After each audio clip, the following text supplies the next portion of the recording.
Misalnya Steven ya, Sarah sama Bu Suwarni lihat, ini ada satu artikel, ini yang saya tuntut sebetulnya dari kalian semua, ya, baik online maupun di sini. Tapi yang online mungkin saya ingin kalian mulai cari topik dan mulai kerjakan kutipannya. Tapi yang di kelas ini itu sudah mulai memikirkan topik atau bukan topik lagi ya, poin 1 tapi isinya. Ya, udah mulai dikerjain tuh. Berapa persen selesai? Yang 100%, poin 1 selesai jam. Ya, satu orang. Yang lain 50%. Udah kerjain separuh, misalnya poin 1-nya. Setengah. Oke, 75%. Poin 1. Belum ya? Oke. Nah, yang online dapat topik. Misalnya topiknya di sini hesychasm.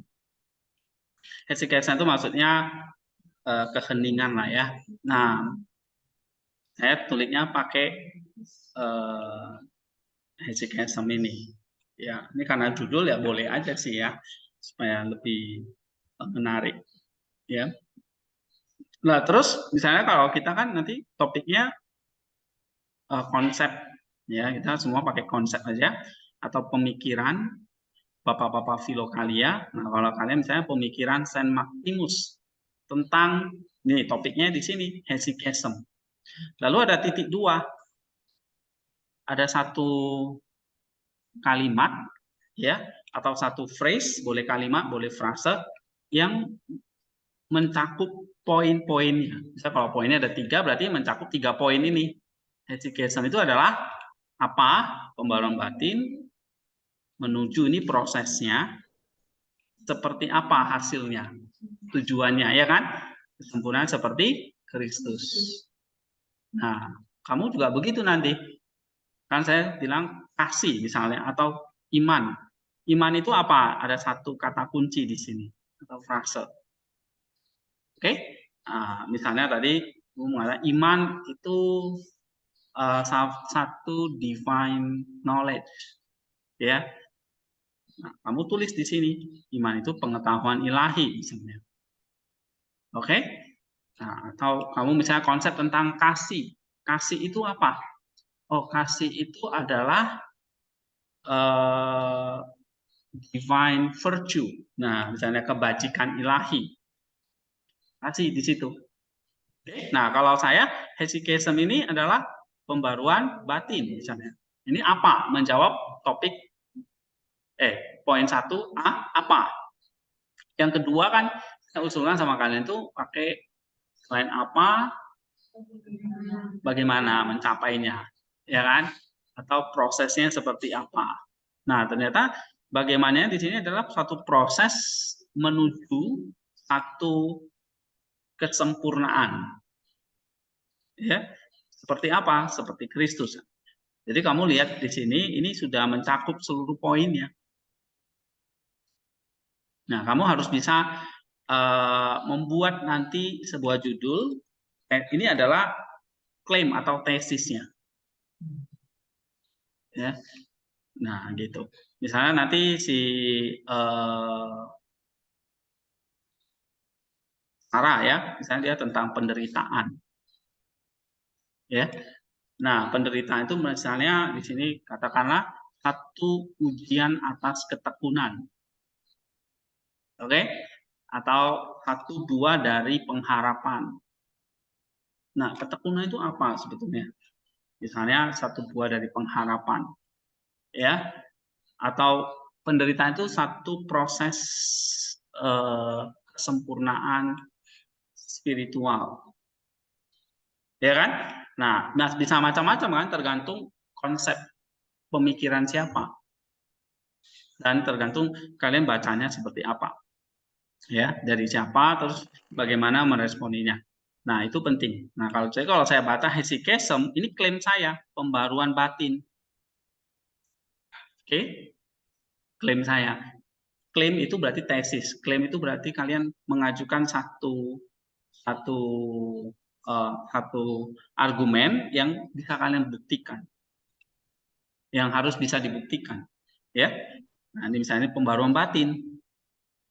Tapi nggak hanya hesitation itu pembaruan batin, tapi prosesnya seperti apa dan hasilnya seperti apa, gitu ya. Nah, ini yang umum.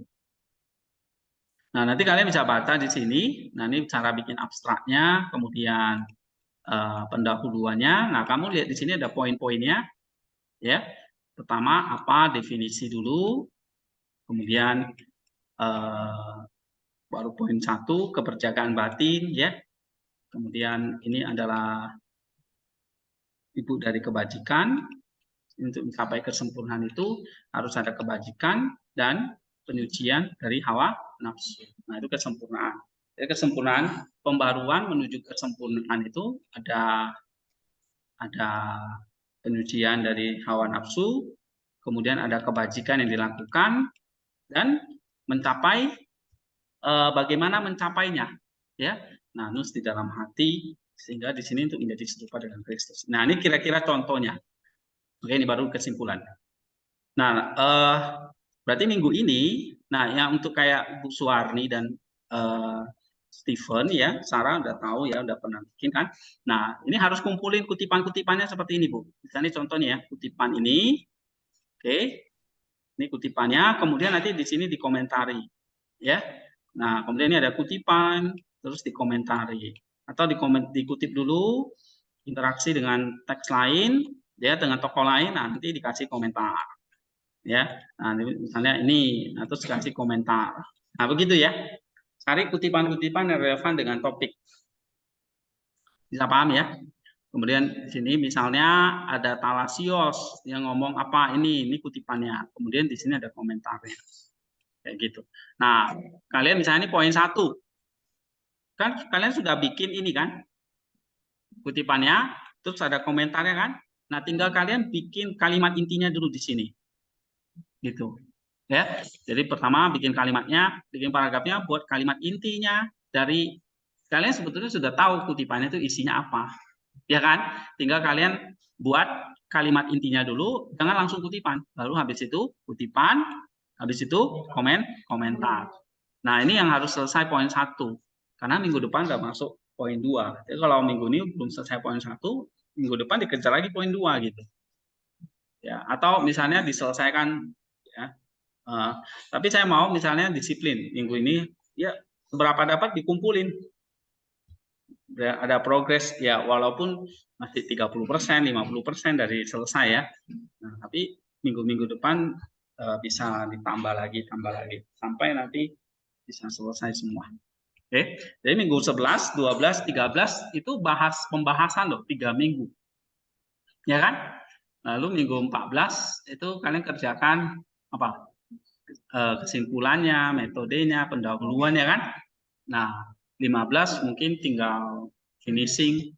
Oke. Nah, itu saya sudah posting di ini ya, di Google Classroom. Tentang tugas ada pertanyaan nggak? Dari semua. Jadi kayak Bu Suwarni atau Steven, ini yang saya mau kalian kumpulin di Classroom, kutipan-kutipannya aja dan dikomentari. Filokalia ya, wajib dari Filokalia. Oke, kalau nggak ada, kita mau masuk sedikit materi tentang. Nah, 2 minggu lalu kita bahas tentang Jesus Prayer, ya. Jesus Prayer di dalam Filokalia itu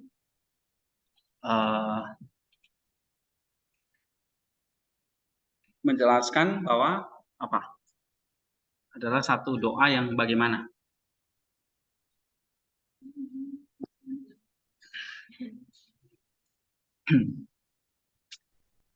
Jesus Prayer.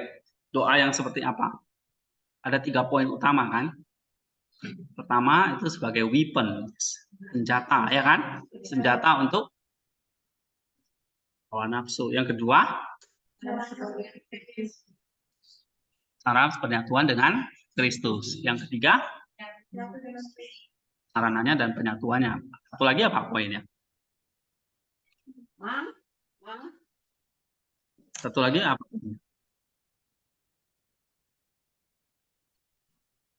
Oke, kita lihat artikelnya kan saya sudah pernah bagi.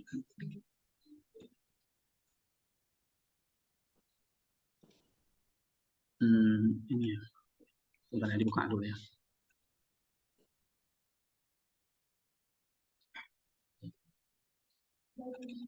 Ya?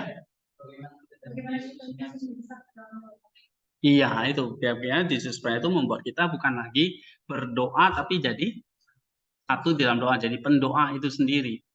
Ya, sama seperti Allah itu adalah doa. Kalau kita menjadi seperti Allah, jadi kita jadi pendoa. Karena doa dan diri kita itu bukan lagi dibedakan, tapi menjadi satu kesatuan. Oke, kita tidak bahas itu lagi. Sekarang kita mau masuk peranan filokalia di dalam terapi jiwa atau psikoterapi. Ini harusnya materi minggu lalu, karena kita bahas paper jadinya nggak sempat ya. Oke, ini saya buka dulu ya.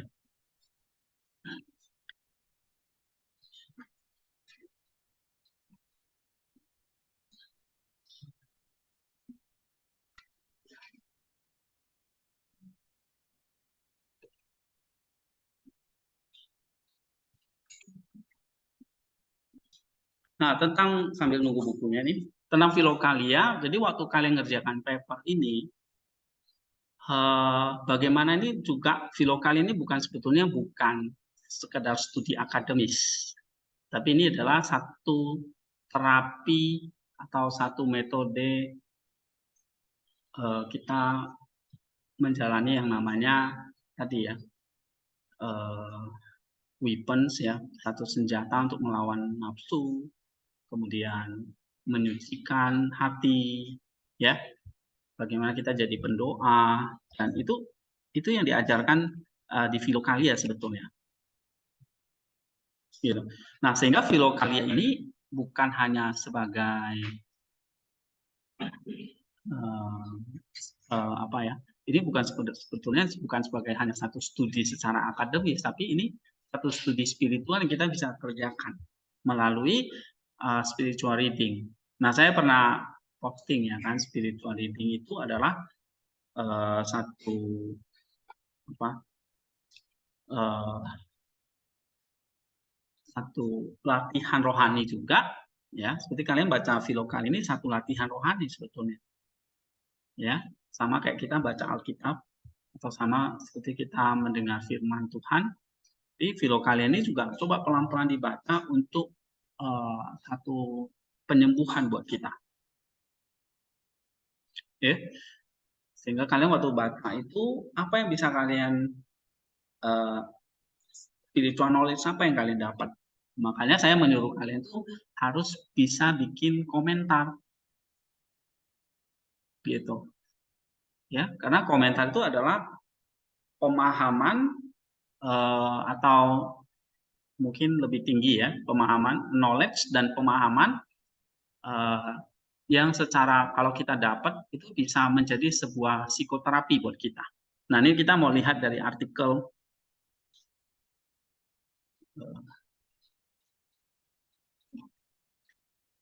kok bukannya lama banget sih ya. Nih, sebuah dari Christopher Cook ya, Healing Psychotherapy and Filokalia. Nih, Healing Psychotherapy and Filokalia. Ya. Nah, filokalia jelas membantu kita untuk menjelaskan apa itu patience yang menjadi satu concern di dalam kehidupan spiritual kita. Passion itu apa?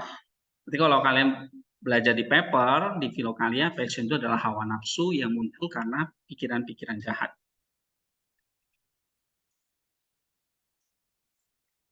Yeah. Suara saya kedengaran ya semuanya? Kedengaran ya? Ini bisa lihat, saya share screen-nya bisa lihat. Ini Jesus Prayer, terus kemudian kita bahas tentang Maximus, tentang dosa, tentang gambar dan rupa Allah. Ya, kenapa?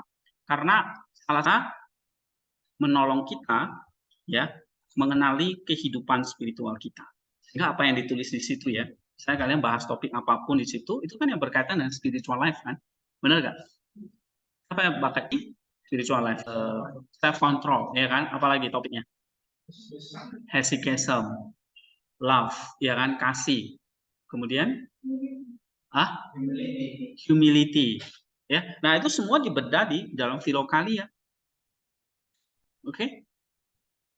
Kemudian sisi lain misalnya ada yang bahas tentang kecongkakan, ya. Nah Bu Suwarni belum ya? Bu Suwarni mungkin bahas tentang, mungkin bisa tentang anger, karena biasanya Bu Suwarni biasanya pasti suka marah di sana, saking stresnya kan. Nah ini bisa bahas tentang anger, tentang kemarahan. Ini ada halaman-halamannya Bu. Saya halaman 20, halaman 58, 84 sampai 85, 98. Nah Ibu nanti tinggal lihat ya. Sini ada indeks halaman 58. Ibu buka halaman 58 dari buku ini, coba nanti lihat kutipannya di yang nomor berapa. Halaman 84 sampai 85 ya. Kemudian nanti bisa bahas tentang anger, atau Ibu bisa ambil tentang keserakahan. Ini juga ada dalam Filokalia, avaris ya. Atau Ibu bisa bahas tentang topik lain lah, misalnya kayak apa ya, menjadi pergumulan kita, misalnya tentang delusi, ya. Delusi itu atau seperti ilusi, ini hayalan-hayalan, ya. Bisa bahas tentang nafsu, desire, ini juga bisa. Oke, ada yang bahas tentang passion, desire? Nggak ada ya. Itu ada dulu, ada teman kalian yang bikin skripsi tentang pathos atau passion dalam Filokalia ya. Nah itu bisa juga kalian lihat contohnya di situ. Ya. Nah, Filokalia di sini menolong kita untuk mengerti. Ya. Nah kalau Bu Suwarni mungkin saya anjurkan misalnya bisa ambil yang berkaitan dengan kehidupan pelayanan di sana. Misalnya tentang envy, ya ada envy itu kayak kecemburuan, iri hati. Ya, itu kan masalah-masalah pastoral, ya, atau masalah gosip, masalah iri hati, masalah kesombongan, ya. Nah, si Stephen saya suruh ngambil tentang apa ya kemarin Stephen bahasa Inggrisnya? Hah? Kalau Stephen apa waktu itu?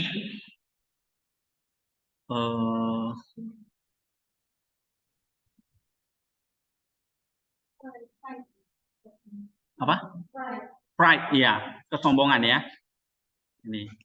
Nah, itu salah satu patience yang diuraikan dengan jelas di dalam Filokalia. Oke. Nah, sehingga kalau kita mengerti tentang passion ini menolong kita untuk memahami apa yang menghambat kemajuan rohani kita. Ya. Apa yang menghambat kita progres atau kemajuan. Oke. Nah, maka saya menganjurkan kalian tuh baca pelan-pelan seperti ini kayak makanan keras buat jiwa kita. Ya. Filokalia itu sebagai spiritual reading untuk apa? Ada 3 aspek jiwa kan. Pertama, intelek atau intelligent, insensitif ya, dan desire. Nah, Filokalia waktu kalian baca ini untuk our intellect, our intelligent consuming, untuk kebutuhan intelligent. Ya. Karena misalnya kita baca satu kutipan itu kita bisa mikirkan beberapa hari. Gitu. Ya. Supaya itu benar-benar jadi zat yang bergizi buat jiwa kita. Oke. Sama seperti kayak makanan masuk ke dalam tubuh ya. Juga nggak langsung kan jadi untuk ya itu mesti diproses ya, dicerna oleh tubuh kita, baru nanti itu diubah jadi zat-zat yang dibutuhkan, disalurkan oleh darah kita, ya kan, baru ke sel, Dari sel itu nanti makan zat itu untuk pertumbuhan selnya. Ya kan? Nah, ada sel yang bertumbuhnya cepat. Seperti rambut kita, itu selnya cepat. Regenerasi selnya. Rambut kita cepat panjang kan? Gitu. Kuku misalnya itu selnya cepat. Tapi kalau kayak sel-sel di otak, itu bertahun-tahun regenerasi. Maka otakmu rusak, ya kamu bakal lama rusaknya.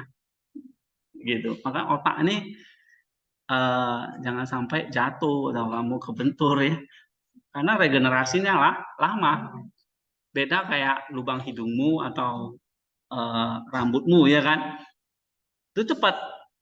Nah, sama ada di bagian dalam jiwa kita.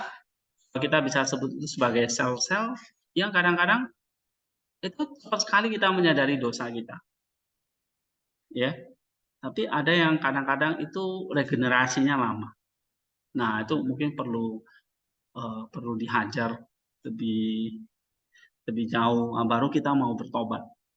Nah, ya. Nah, filokalia itu memetakan di mana kelemahan-kelemahan kita. Ya. Nah, maka kamu harus sering baca, oh iya, kelemahan saya kan ternyata misalnya di egoism atau self love. Ada yang bahas di sini? Self love ada ya? Cinta diri siapa ya? Oh ya, si Christoph. Nah, self love. Itu misalnya nanti Christoph baca tentang tarik kutipan tentang self love, itu nanti kamu makin baca itu kamu akan makin mengerti, oh ternyata aku ini. Nah, itu maksud saya gitu. Ya, gitu. Misalnya ada yang topik tentang kemalasan atau pengendalian diri. Ya, makin baca ini aku kok makin iya, kayaknya ini aku banget gitu. Ya kan? Nah, itu maksudnya di sini. So, filokalia itu identify the patients ya untuk kita. Oke? Atau itu kayak seperti cermin buat kita. Tahu cermin ya? Dengan bercermin kita jadi tahu siapa saya, apakah saya udah rapi belum, apakah saya udah cantik atau belum. Nah, filokalia itu juga mempercantik jiwa kita dengan kita bercermin. Oke? Jadi itu kayak seperti kalau kita baca, kita tuh seperti kayak melukis diri kita, ya. Kan kita adalah gambarnya Allah, ya, yang harus ya, untuk melukis sebuah gambar itu perlu kanvas, ya, perlu gitu. Nah, siapa yang melukis diri kita seperti gambar Allah? Ya kita sendiri, ya. Nah, kemudian kita juga ada rupa Allah. Rupa Allah itu artinya apa? Kita perlu dibentuk, ya kan? Dibentuk atau dipahat, ya, seperti sebuah kayu yang awalnya kayu yang tidak berbentuk, kemudian kamu pahat jadi sebuah bentuk, jadi sebuah rupa. Oke, nah maka di sini dikatakan di dalam filokalia itu menjadi seperti our Christian anthropology, satu cermin diri kita yang kaya akan berbagai macam simbol, metafor, ya, image, gambar-gambar untuk melukiskan manusia kita, kemanusiaan kita, ya. Dan mau dilukiskan jadi seperti apa itu dijelaskan di dalam filokalia itu. Oke. Nah, filokalia itu karena apa? Karena dia membentuk diri kita itu menjadi diri yang cantik tadi, yang beauty. Nah, untuk menjadi diri yang cantik itu kita harus bagaimana kita bisa menyingkirkan hal-hal yang sakit di dalam diri kita atau hal-hal yang tidak perlu. Sama seperti kalau kita memahat sebuah kayu, ya, gitu. Kita menyingkirkan potongan-potongan yang nggak perlu kan, gitu. Kalau kita sayang ya dia nggak akan terbentuk, ya kan? Pernah lihat orang memahat kan, memahat patung atau apa, nah itu semua disingkirkan. Yang kita singkirkan ini adalah patience. Karena apa? Karena passion itu adalah the disease atau the sickness of the soul. Karena nafsu itu adalah penyakit, ya, atau apa ya, penyakit lah ya bagi jiwa, atau penyebab jiwa itu menjadi sakit itu adalah passion kita. Nah, dalam Filokalia itu jelas ya, mereka pakai istilah-istilah, kalau John Cassian itu pakai istilah unchastity atau 8 dosa ekvisis ya. Ada unchastity, kecemaran, oke? Ada avaris, ini adalah keserakahan, ya. Ada namanya anger, kemarahan, ada dejection.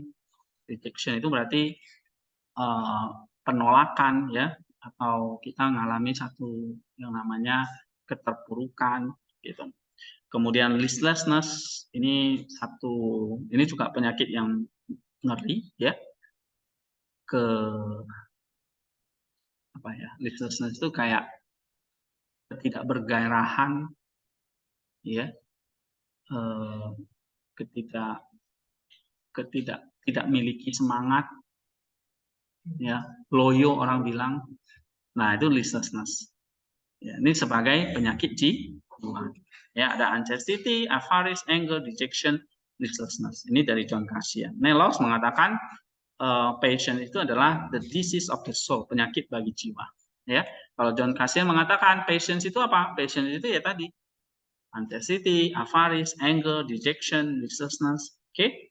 Nah, John Kapartos mengatakan sickness of unbelief and despair and rebellion against God. Nafsu itu adalah penyakit bagi orang-orang yang tidak percaya ya, dan memberontak terhadap Allah. Oke. Nah, kemudian Anthony the Great mengatakan nafsu itu apa? Nafsu itu adalah penyakit bagi jiwa yang paling besar, dia katakan adalah tidak mengenal Allah. Ya. Atau godlessness, yang anti Allah atau tidak percaya kepada Allah. Ya. Nah, kemudian suka pujian atau mencintai diri. Nah, Thalasius mengatakan passion itu apa? Passion itu adalah penyakit dari jiwa ya, sebuah evil disposition. Jadi kecenderungan kita melakukan kejahatan. Nah, Abba Philemon mengatakan passion itu adalah pikiran-pikiran tentang kesia-siaan. Ya, yang akhirnya menyebabkan jiwa itu jadi terpuruk dan sakit. Kemudian Theopnostos mengatakan ini adalah the sickness ya, the sickness of the patient, dia mengatakan. Kemudian ada Elias the Presbyter, patience itu, nafsu itu adalah penyakit yang tidak kelihatan, hidden sickness, atau di bawah alam bawah sadar kita. Ya, ini misalnya dikatakan di dalam hati kita ya. Stimia Metafarsis mengatakan patience itu the sickness of evil and ignorance, ya, penyakit dari iblis dan kebodohan ya, ignorance. Nah, Nikitas Titatos mengatakan sickness of the soul, ya, ini penyakit bagi jiwa atau the disease of the soul, penyakit bagi jiwa kita. Nah, Gregory Palamas mengatakan patience itu sebetulnya milik manusia ya, baik nature, secara kodrat ada di dalam diri manusia, karena kan di dalam jiwa kita ada namanya passion. Cuma itu jadi jahat ketika kita gunakan untuk hal-hal yang bertentangan dengan Allah, dan itu jadi satu penyakit. Oke. Nah, rincinya misalnya dalam Filokalia itu jelas ya, disebutkan ada anger ya, ada unchastity dan sebagainya. Perzinahan, kecemaran, yaitu semuanya adalah passion. Nah, saya pernah paparkan ya, kalau kita baca di dalam Maximus, coba kita buka ini ya.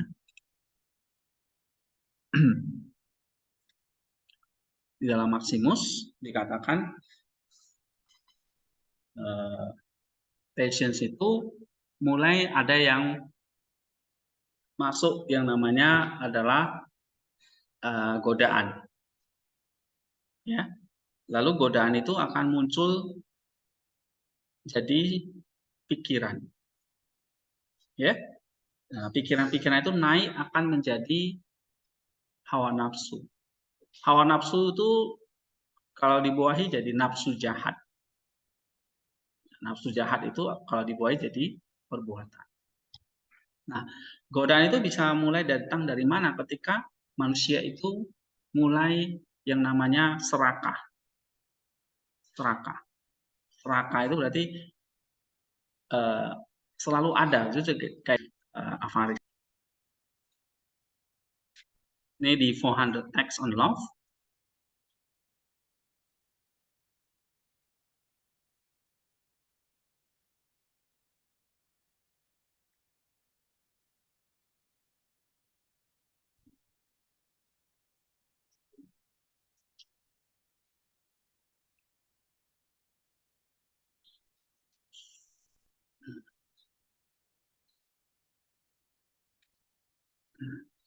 Oke, sambil nunggu ini kita lanjut aja dulu ya. Nah, di dalam Filokalia, treatment, ya, ada satu treatment, ada satu proses bagaimana kita menyembuhkan passion itu. Ya. Nah, misalnya ada istilah anger, fear of God, salvation, keselamatan, guarding the intellect, ascetic discipline, tears. Ini semua adalah kalimat atau simbol-simbol yang dipakai Filokalia untuk mengobati passion itu. Misalnya kita marah terhadap dosa, takut kepada Allah, keselamatan, kemudian menjaga nus, ya. Lalu satu disiplin askesis, ya, dan air mata. Nah ini ya. Nah tadi yang saya mau gambarkan ini ya.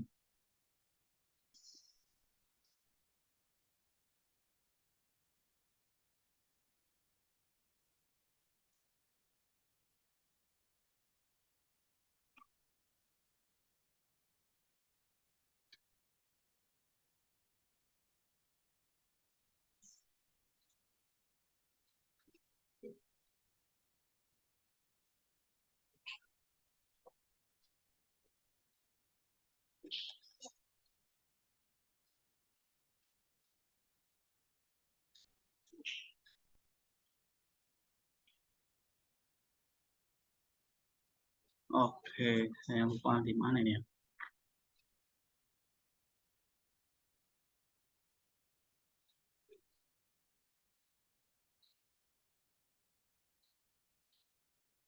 Nah, misalnya di sini ada namanya fear of God, ya, takut akan Allah.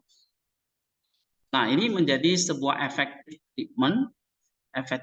treatment ya, pengobatan yang efektif terhadap penyakit jiwa kita atau yang disebut passion tadi. Nah, takut akan Allah, misalnya di sini kata Maximus, bisa timbul karena takut akan penghakiman Allah, sehingga ini membuat seseorang melatih pengendalian diri terhadap hawa nafsunya, lalu akan timbul ketekunan, pengharapan, dan di pengharapan mendatangkan ketersapian dari hawa nafsu atau dispassion, dan akhirnya melahirkan kasih. Ya. Nah, selain itu takut akan Allah juga bisa lahir dari kasih dan relasi yang intim dengan Allah. Jadi ada dua macam takut dengan Allah. Nah, jenis takut akan Allah yang pertama diperoleh ketika jiwa telah memperoleh kasih yang sempurna dan tidak lagi takut akan hukumannya. Yang kedua, ketika jiwa menyatu dengan kasih yang sempurna. Nah, ini kan kutipannya itu dari sini ya. Nah, ini harus direnungkan. Nah, karena ini nanti menjadi sebuah treatment kepada kita. Treatment itu berarti kayak semacam pengobatan. Ya, kalau bisa dikatakan Filokalia itu seperti sebuah resep untuk kita, ya, mengobati our passions atau hawa nafsu kita. Kemudian passions itu apa? Hawa nafsu seperti kelesuan sangat berbahaya bagi jiwa karena ia menyerang 3 aspek jiwa kita. Ya, misalnya kayak tadi di sini dikatakan passions itu salah satunya adalah listlessness, ya, kelesuan. atau tadi saya bilang keloyoan, ya. Nah, hawa nafsu seperti kelesuan, ini kata Maximus sangat berbahaya bagi jiwa. Karena ia menyerang 3 aspek jiwa kita untuk membangkitkan hawa nafsu yang lainnya. Sehingga Tuhan kita telah memberi obat yang sangat mujarab untuk melawannya, yaitu dengan melatih ketekunan kita. Jadi kalau kita terkena yang namanya kelesuan, ini ingat, ini penyakit jiwa ini. Kelesuan atau kemalasan, ya, ini adalah penyakit jiwa yang menyerang 3 aspek sekaligus. Oke, kalau keserakahan itu masih menyerang aspek desire, ya. Kalau kebodohan, ketidaktahuan itu menyerang aspek intelek, ya. Kalau marah itu menyerang aspek emosi. Tapi kalau kelesuan itu menyerang 3 aspek dari jiwa. Nah, 3-tiganya terserang, kata si Maximus, ya. Nah, dikatakan beberapa hawa nafsu berhubungan dengan tubuh, yang lain berhubungan dengan jiwa. Ada yang hawa nafsu disebabkan oleh tubuh, ada yang disebabkan oleh objek-objek eksternal. Ya, kasih dan pengendalian diri mengendalikan kedua jenis hawa nafsu tersebut. Yang pertama mengekang hawa nafsu jiwa, yang kedua mengendalikan nafsu tubuh. Nah, jadi dalam Filokalia itu ada yang namanya treatment, seperti kita disuruh takut akan Allah, ya. Kita disuruh latihan atau asketik disiplin. Nggak bisa nggak pakai latihan. Nah, kemudian kita disuruh mengingat akan dosa. Kita disuruh mengingat akan kematian. Kita disuruh meditasi. Kita disuruh mengingat akan berkat. Ya, kita disuruh mengingat akan penderitaan Kristus. Nah, ini berbagai macam lah menjaga nus kita. Oke. Misalnya kita disuruh Jesus prayer. Nah, itu guarding the intellect. Nah, tapi nanti ada Bapak-bapak Filokalia yang menyuruh kita untuk pertama bisa yang namanya silence, ya. Lalu kamu harus bisa yang namanya meditasi atau solitude, meditation atau solitude. Okay. Ya. Lalu nanti harus bisa yang namanya stillness. Nah, ini yang baru namanya essence.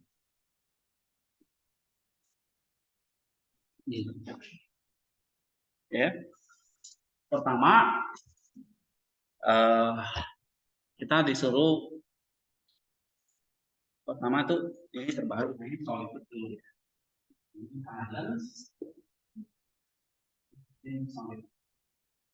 Nah, ini bedanya. Solitude itu berarti kita mengistirahatkan tubuh kita. Ya. Nah, ini ada di dalam Filokalia. Kan dalam Matius 6 ayat yang ke-6, ya kan? Kok bacakan Matius 6 ayat ke-6.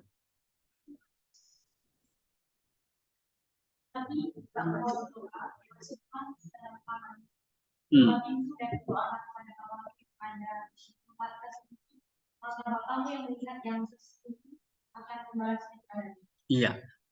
Kita disuruh masuk ke dalam kamar dan tersembunyi. Itu sebenarnya sebuah solitude. Artinya apa? Tubuh kita itu diistirahatkan dari segala kesibukan atau pekerjaan. Gitu. Solitude. Oke. Nah, setelah itu disuruh ngapain? Tutup pintu kamar. Oke.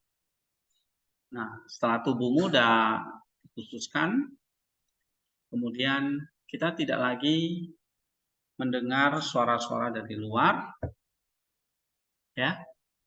Baru kita bisa masuk, setelah solitude kita masuk kepada satu silence. Silence itu berarti kita diam, hening, menutup pintu.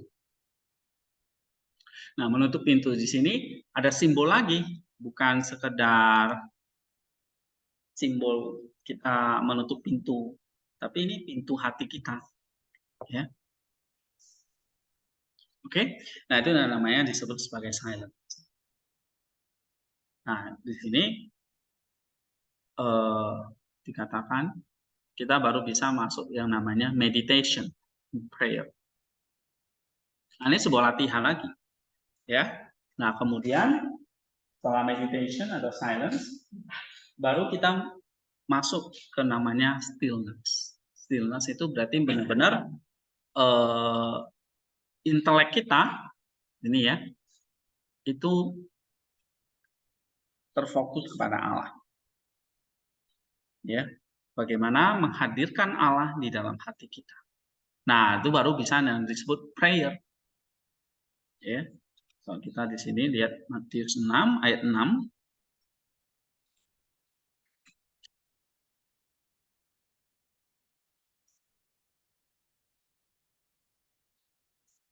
Matius 6 ayat 6. Tapi kalau kamu berdoa, engkau berdoa, masuk ke dalam kamarmu, masuk ke dalam kamarmu ini solitude, ya, tutuplah pintu. Ini adalah silence, baru berdoalah kepada Bapamu. Ini namanya stillness.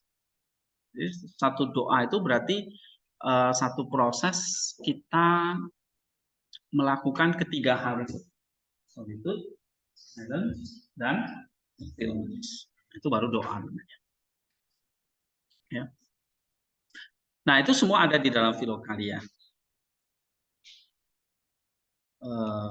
Ini kalau di dalam Maximus, ya.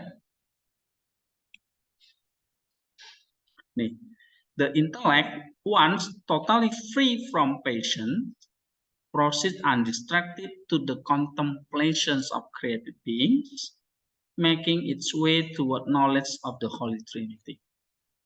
Jadi maksudnya nus kita, ya, jadi doa yang mencapai tahap nus itu baru nanti di namanya yang disebut sebagai hesychasm.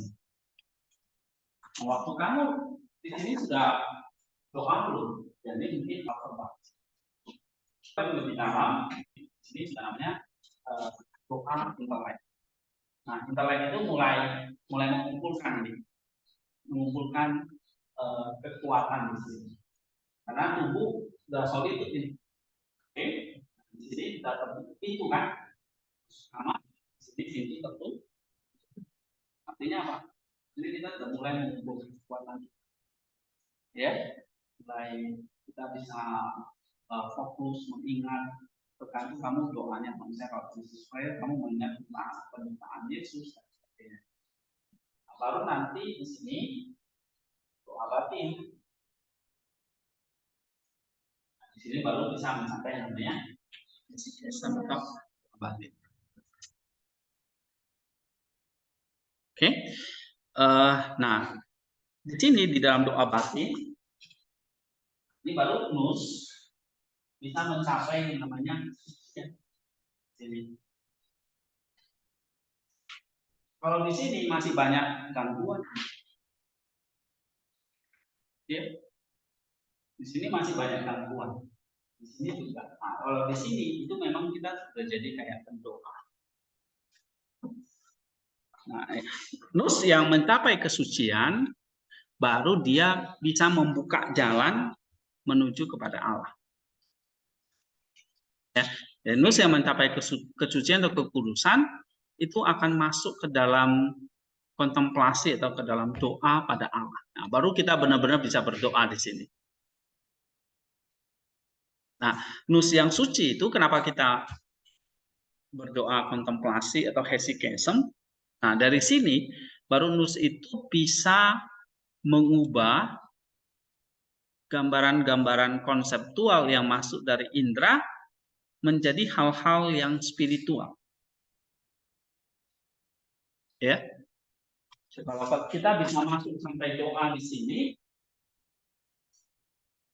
maka di situ mulai ada pengujian gambaran-gambaran konseptual yang duniawi yang masuk melalui indera itu bisa diubah menjadi gambaran-gambaran yang spiritual. Ya. Nah, ini kata Maximus.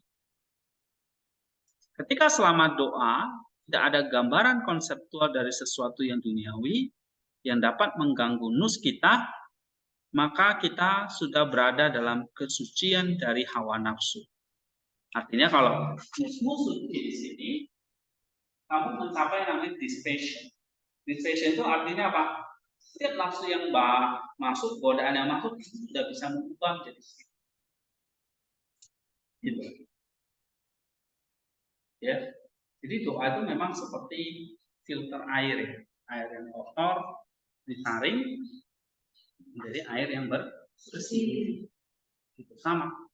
Gambaran-gambaran konseptual yang masuk lewat indera kita masuk disaring keluar hal-hal yang spiritual. Sehingga kata Maximus ini kita mencapai yang namanya the realm of patience. Gitu. Ya.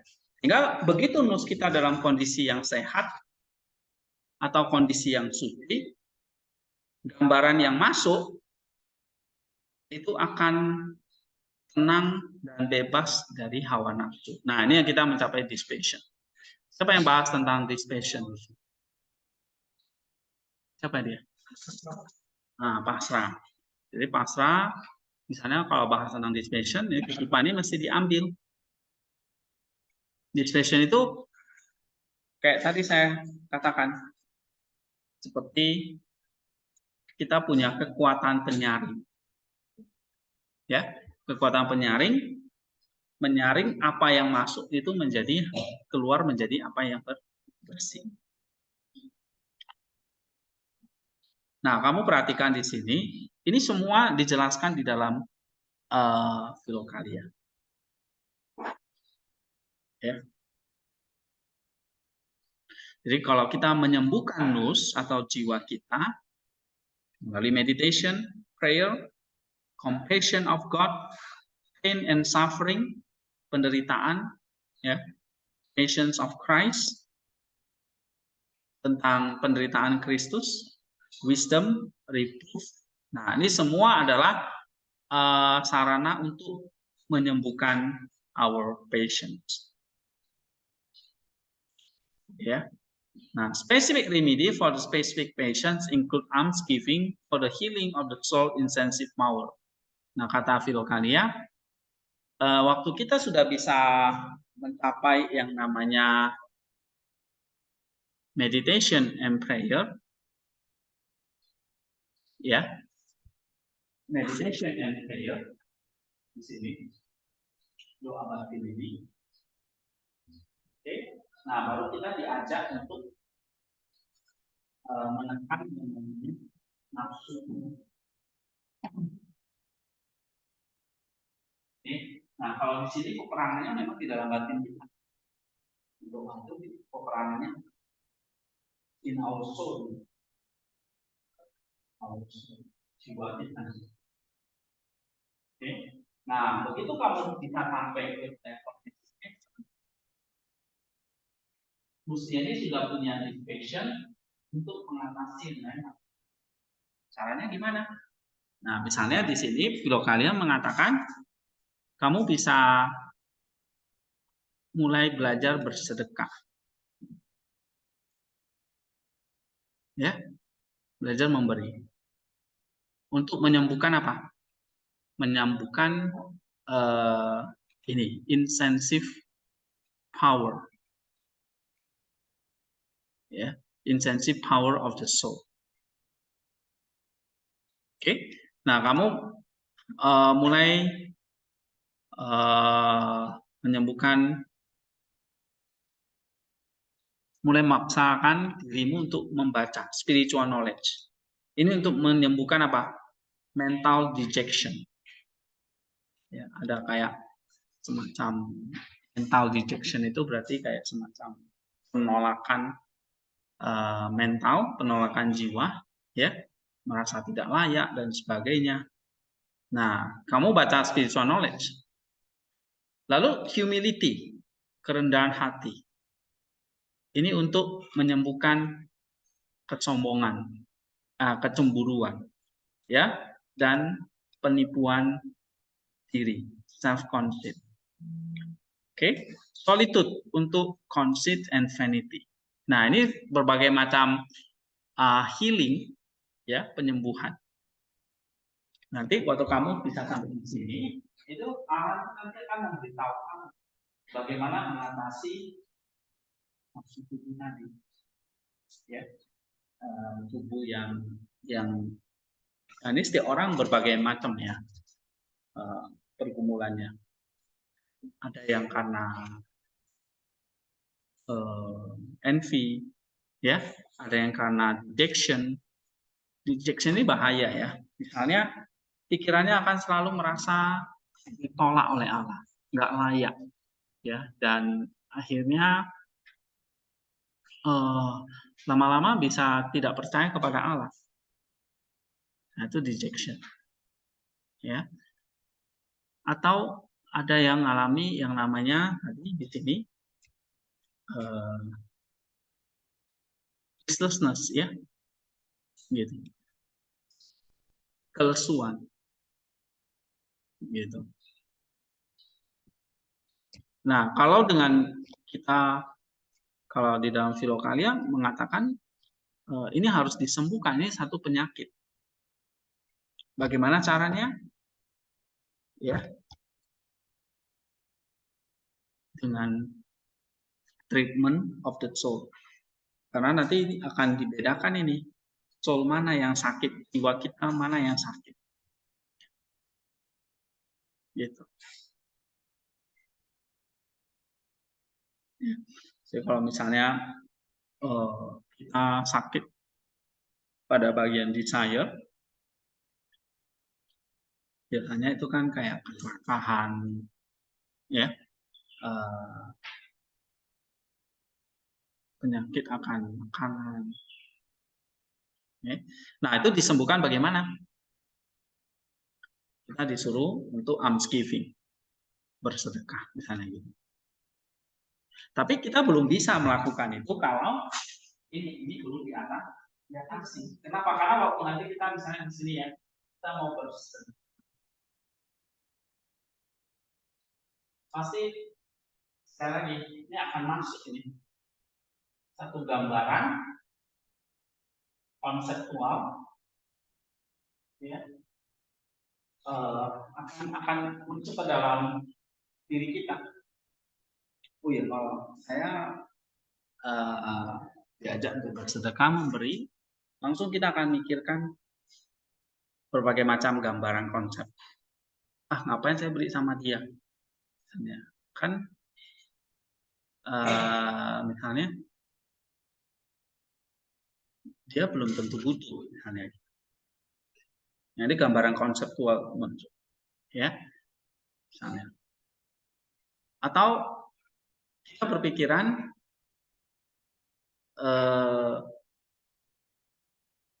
saya juga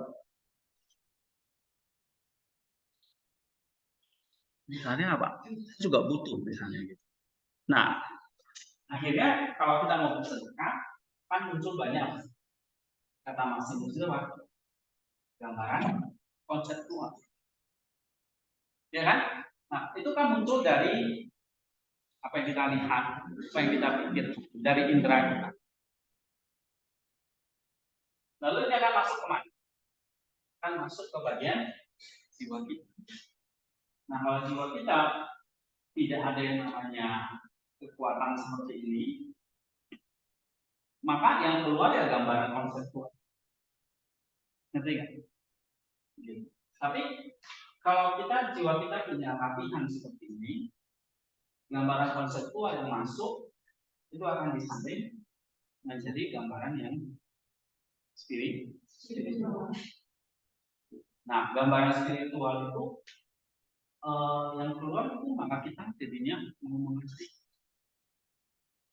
Contohnya misalnya kita mau mengasihi atau memberi sama orang-orang yang mungkin kita nggak kenal atau itu tidak layak dikasihi, gitu kan? Mungkin kita punya berbagai macam gambaran konseptual tentang orang itu, tentang pengalaman masa lalu kita. Akhirnya kita jadi merasa nggak perlu, gitu. Karena apa yang masuk kita nggak bisa olah, sehingga yang keluar ya juga itu. Apa yang masuk, misalnya kemarahan, keluarnya kemarahan, gitu. Keluarnya kebencian, kan gitu. Nah, harusnya apa? Yang sehat adalah yang benar. Misalnya yang masuk itu dalam konseptual yang jelek, keluarnya itu jadi yang baik, gitu. Sehingga baru kita bisa melakukan hal yang baik. Ya. Nah, ada pengalaman seperti itu nggak? Misalnya, ini kata Mas Simers di sini ya. Ini ya. Dia katakan, nus yang suci dapat mengubah apa? Gambaran-gambaran konseptual yang masuk dari indera menjadi hal-hal yang spiritual. Jika kita juga selalu terjaga dan tidak lambat. Dia katakan di sini. Oke, kita selalu akan menerima yang namanya conceptual image of things. Gitu.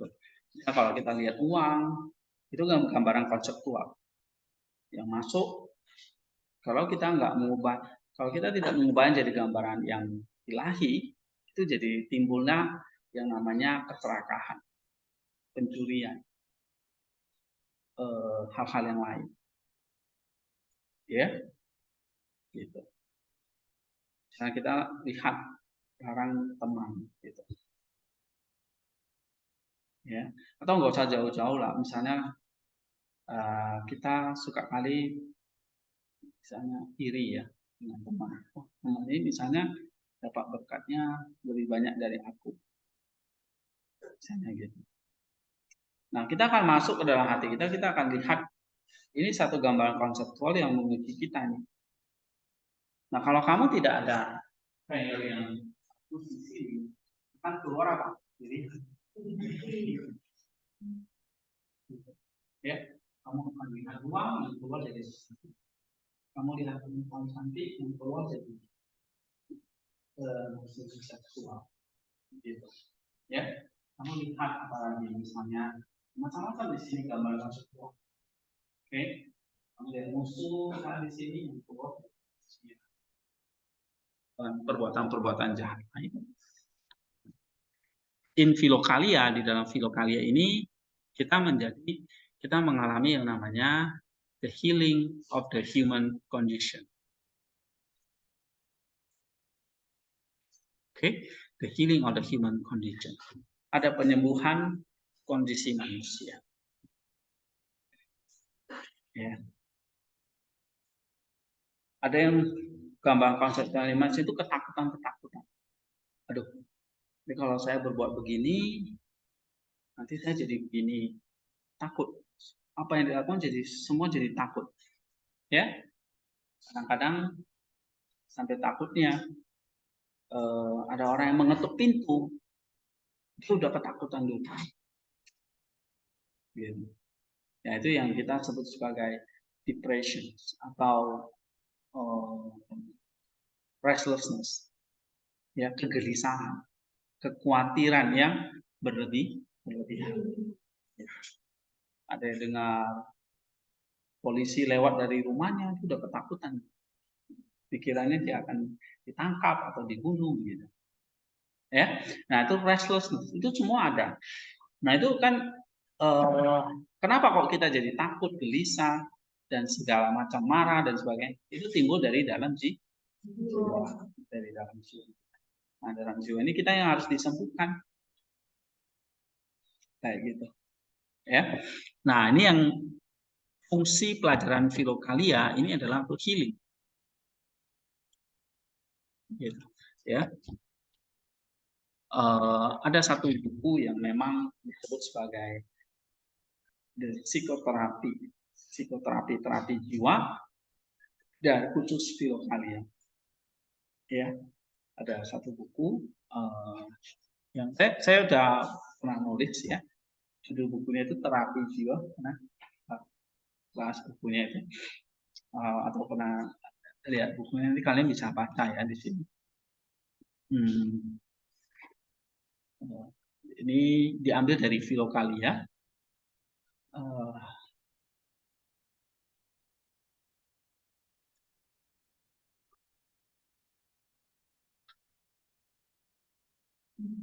Oke.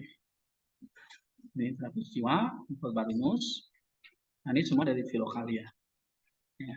Jadi saya bahas tentang apa itu nous, hati, logismoi, kemudian, nah ini baru mulai masuk kepada spiritual filtering. Yang tadi saya bilang seperti ada saringan air tadi. Ya. Nah, baru latihan-latihan praktisnya ada ini macam-macam. Katakan tidak, ya, harus selalu berpatroli, kontra bicara, ceasefire itu salah satunya, ya. Kemudian ya ini beberapa cara-cara lain ya, mengosongkan nus dari logisme jahat dan sebagainya. Ada banyak macam model terapinya. Tetapi yang kelas ini ya, saya sudah ngajarnya tentang disease clear. Nanti ini kalian bisa baca ya.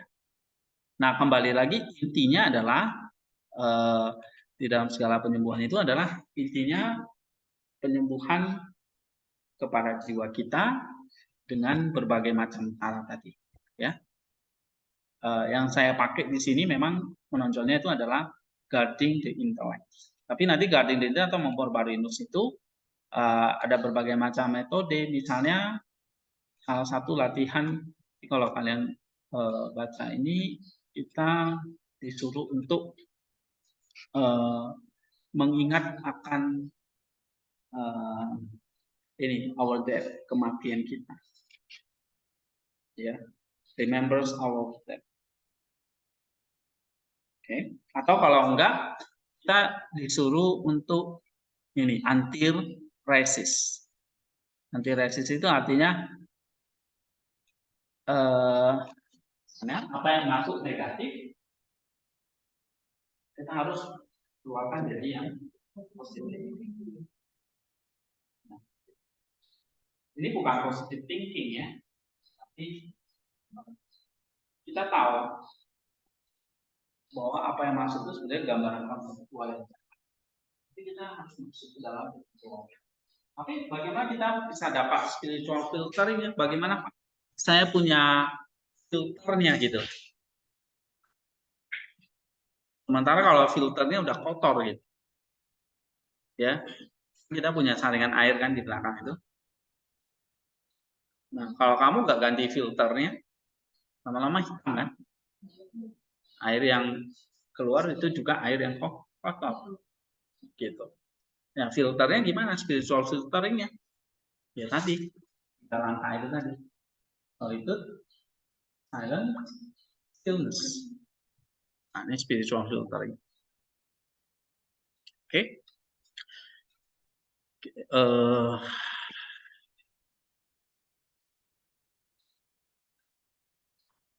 Nah, praktisnya misalnya buat kita, gimana kita punya spiritual filtering? Ya, waktu kamu lagi pas ngerjain paper itu. Oke, waktu kamu ngerjain, tip, kamu kan komentari kan? Nah, itu membersihkan filter itu sebetulnya. Ya, atau filter itu jadi bersih lagi, jadi putih. Kita ganti yang baru atau kita bersihkan. Nah, itu. Ya. Kalau kita nggak selalu lakukan itu, ya lama-lama kan, ini kan air kotor masuk terus kan.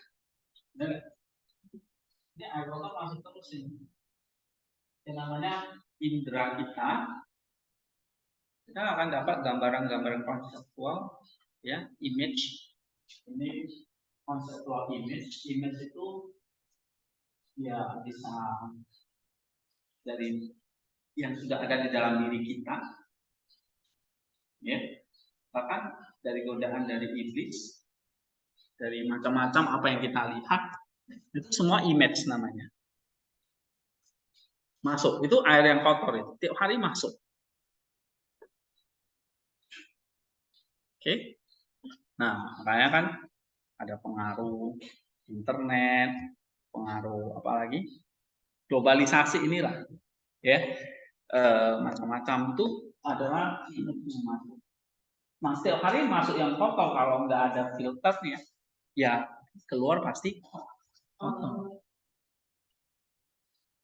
Gitu. Makanya penting kita melatih baca sains, itu salah satu. Ya, ini misalnya remembrance of blessing, remembrance of the meditation of the patience of Christ. Bahkan bukan hanya meditation of the patience of Christ ya, meditation of the patience of saints. Ya, gitu. Jadi kalau kita baca sains itu salah satunya kita nggak hanya tahu kehidupan dia, tapi kita jadi tahu juga bagaimana penderitaan dia. Ya. Nah, itu remembrance of sins. Oke. Mengingat akan kematian. Nah, itu latihan-latihan filtering sebetulnya. Kita punya spiritual filtering yang bagus.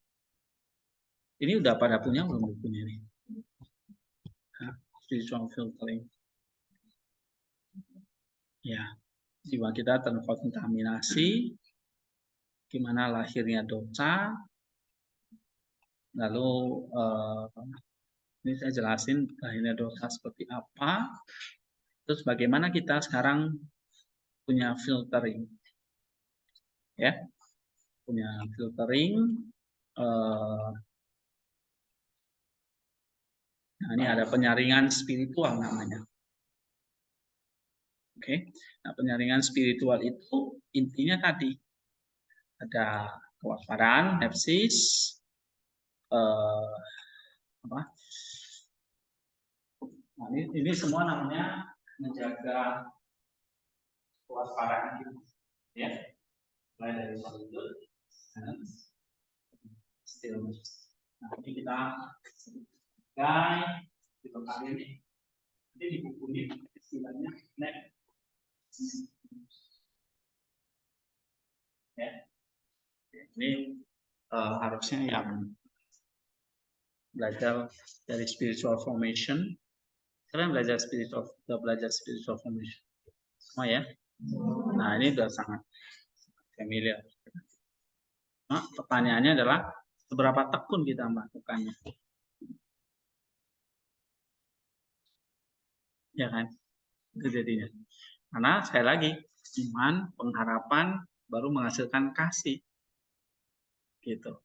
Kasih itu kan kamu kayak bersedekah, ya kan?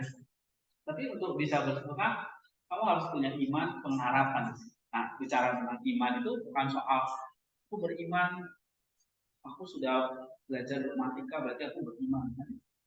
Iman itu dan pengharapan itu kan di sini proses. Kata Martinus, kita percaya, kamu kan percaya ya tentang Allah, tentang Kristus, tentang filokalia, kamu baca. Tapi di situ harus ada pengharapan. Nah, pengharapan itu timbul dari mana? Ketika ada ketekunan, nah, baru ada pengharapan, baru dari situ kasih.